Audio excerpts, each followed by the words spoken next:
Ils ont marqué le cinéma français par leur talent, leur charisme et parfois par leur fragilité. Ces 10 acteurs et actrices étaient promis à une carrière immense, mais le destin en a décidé autrement. Leur vie a été courte, mais leur œuvre est inoubliable. Dans cette vidéo, nous allons rendre hommage à 10 figures du cinéma français disparues trop tôt. À travers leurs rôles marquants, leurs combats personnels et l'émotion qu'ils ont laissée derrière eux, nous allons retracer leur parcours pour que leur lumière continue d'éclairer nos écrans et nos cœurs. Gérard Philipe, Patrick Dewaere, Marie Trintignant. Leurs noms évoquent bien plus que des films. Ils incarnent une époque, une intensité, un cri.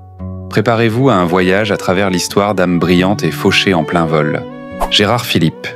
Gérard Philipe est né le 4 décembre 1922 à Cannes. Dès les débuts de sa carrière, il incarne l'élégance, le panache et une forme de romantisme typiquement français. Il se fait connaître du grand public grâce à son rôle dans Fan Fan la Tulipe, sorti en 1952, où il joue un héros plein de fougue et d'ironie. Mais au-delà de ce film, Gérard est aussi un homme de théâtre, remarquable dans les œuvres de Molière, Shakespeare ou encore Musset.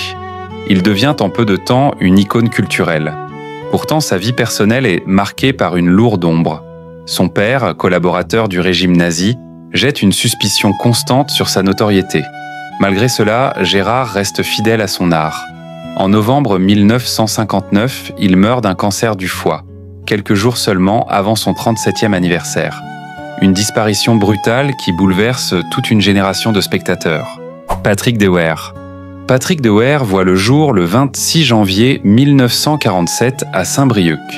Il débute très jeune sur les planches et à la télévision, mais c'est dans les années 70 qu'il devient une figure incontournable du cinéma français. Son rôle dans Série Noire, sorti en 1979, est considéré comme l'un des plus intenses de sa carrière. Il y incarne un homme brisé, en marge de la société, rôle dans lequel il injecte toute sa douleur personnelle. Car Patrick n'est pas qu'un acteur talentueux, il est aussi un être tourmenté. Marqué par une enfance difficile, des tensions familiales, une instabilité émotionnelle, il sombre peu à peu dans la dépression. Sa sensibilité à fleur de peau, qui faisait sa force à l'écran, devient son fardeau. Le 16 juillet 1982, Patrick Dewaere met fin à ses jours avec une arme à feu. Il avait seulement 35 ans. Son départ reste l'un des plus tragiques du cinéma français. Marie Trintignant. Marie Trintignant est née le 21 janvier 1962 à Boulogne-Billancourt, dans une famille baignée de cinéma. Fille du grand Jean-Louis Trintignant et de la réalisatrice Nadine Trintignant, elle monte sur scène dès l'enfance. Au fil des années, Marie construit une carrière brillante, marquée par des rôles de femmes fortes, souvent complexes. Elle est admirée pour son regard profond, sa sensibilité et sa capacité à exprimer la fragilité comme la rage. En juillet 2003, alors qu'elle tourne un film en Lituanie, elle est violemment battue par son compagnon, le chanteur Bertrand Cantat. Elle tombe dans le coma avant de décéder quelques jours plus tard, le 1er août 2003. Elle avait 41 ans. Son décès provoque une onde de choc dans tout le pays, relançant le débat sur les violences conjugales. Marie Trintignant reste aujourd'hui une figure emblématique, à la fois pour son talent et pour le drame de sa disparition. Guillaume Depardieu. Guillaume Depardieu naît le 7 avril 1971 à Paris. Fils du célèbre Gérard Depardieu, il refuse très tôt de vivre dans l'ombre de son père. Il choisit une voie artistique singulière, intense, souvent radicale. Son rôle dans Les Apprentis en 1995 révèle un acteur à vif, profondément humain, capable de transmettre les émotions les plus brutes. Mais la vie de Guillaume est jalonnée de blessures, des conflits familiaux, une dépendance à la drogue et surtout un grave accident de moto qui le laisse handicapé. Il subit plusieurs opérations et finit par être amputé d'une jambe. Malgré cela, il continue à tourner avec courage et lucidité. En octobre 2008, alors qu'il travaille sur un film en Roumanie, il contracte une infection pulmonaire résistante aux antibiotiques. Il meurt le 13 octobre à l'âge de 37 ans. Son parcours reste celui d'un artiste écorché, rebelle et bouleversant. Pauline Lafont. Pauline Lafont est née le 6 avril 1963 à Nîmes. Fille de la célèbre actrice Bernadette Lafont, elle aurait pu se contenter d'un héritage artistique prestigieux. Mais Pauline veut tracer sa propre route. À seulement 24 ans, elle brille dans le film Pente douce, où elle incarne une jeune femme sensuelle, libre et farouchement indépendante. Elle devient rapidement une figure montante du cinéma français, avec une personnalité à la fois lumineuse et sauvage. Mais derrière son sourire et son énergie se cache une profonde fragilité. Le 11 août 1988, elle part seule marcher dans les montagnes des Cévennes et ne revient jamais.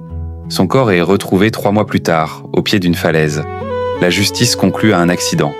Elle avait 25 ans. Sa disparition laisse un vide immense et le sentiment que le cinéma français a perdu une étoile à peine née. Odile Versoix. Odile Versoix est née le 15 juin 1930 à Paris dans une famille d'artistes. Sœur de Marina Vladi, elle s'impose très jeune au cinéma par sa beauté discrète et son jeu tout en finesse. Dans Le plaisir de Max Ophuls, elle impressionne par la délicatesse de son interprétation.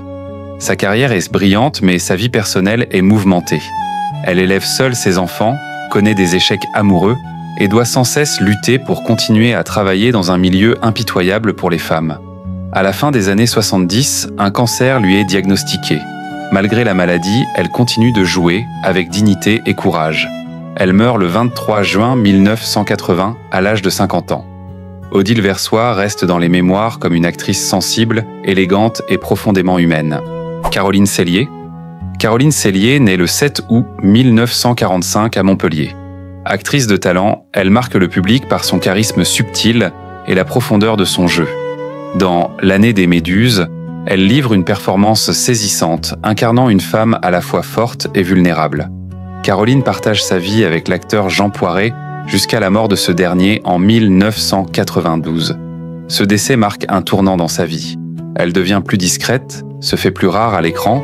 Elle lutte pendant plusieurs années contre un cancer dont elle parle peu, choisissant de garder sa souffrance pour elle. Elle s'éteint le 15 décembre 2020 à Paris, à l'âge de 75 ans. Caroline Cellier laisse derrière elle l'image d'une comédienne raffinée et d'une femme profondément digne. Ces acteurs et actrices ont tous quitté ce monde bien trop tôt. Mais leurs regards, leurs voix, leurs gestes ont traversé le temps. Ils ont incarné des personnages inoubliables, porté des émotions brutes, raconté des histoires humaines et bouleversantes. Certains sont partis à cause de la maladie, d'autres emportés par un accident ou la violence. Tous ont laissé une trace lumineuse dans le cœur du public. Rendre hommage à ces talents, c'est aussi rappeler que derrière chaque visage célèbre se cache une vie, parfois belle, souvent fragile. Merci d'avoir regardé cette vidéo. Si leur mémoire vous touche, n'hésitez pas à la partager pour que jamais leur lumière ne s'éteigne.